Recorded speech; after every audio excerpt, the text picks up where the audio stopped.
Here's a quick look at the Samsung Galaxy Note 2 and the LG Optimus G Pro. Now these are both devices with 5.5-inch displays, so they're going to be obvious sources for comparison. They also have similarities with the way they structure their software. As you see, they both control brightness and quick toggles in the drop-down menu.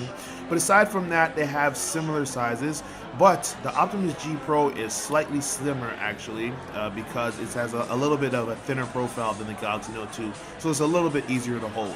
They both have plastic builds, and the differences between the Galaxy Note is that it's a little more rounded in its corners, while the Optimus G Pro is more flat. Don't be surprised if you catch a mean case of deja vu when you're looking at the camera software, because the UI is pretty much identical from button placement to features. Pretty much they're the same thing in terms of the camera software. The one thing that the Optimus G Pro has over the Galaxy Note 2 is the G Pro can use the rear and the front facing camera at the same time. They also have similarities in terms of button placement. They both have a home button. It's obviously thinner on the Optimus G Pro, and they have back and menu buttons, but they're on different sides of each device. When you look at the back, they're both a glossy plastic. Now the finish on the Galaxy Note 2 is a little smoother and more comfortable to hold. The Optimus G Pro picks up a lot of fingerprints, but at the same time, the thinner build actually makes that one a little bit better to hold, especially because it has the flat edges.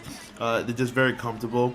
They both have micro USB charging ports at the bottom, and they have volume on the left and power button on the right hand side.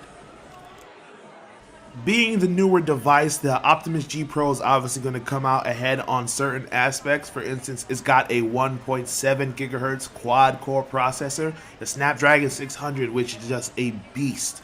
The Galaxy Note 2 has a 1.6 quad-core from Exynos Samsung. Now, the Optimus G Pro also has Android 4.12, while the Galaxy Note has Android 4.1. They're both Jelly Bean. They both have their unique additions. I will say that the Optimus G Pro at first glance looks like the better device just because it's newer and has more updates, but obviously the Galaxy Note has the advantages of S Pen. Samsung's going to update it to Android 4.2 later this year, and there might be some upgrades that make it more compelling as well. So we'll do a more detailed comparison soon, but for now this is just an early look at the Optimus G Pro and the Samsung Galaxy Note 2.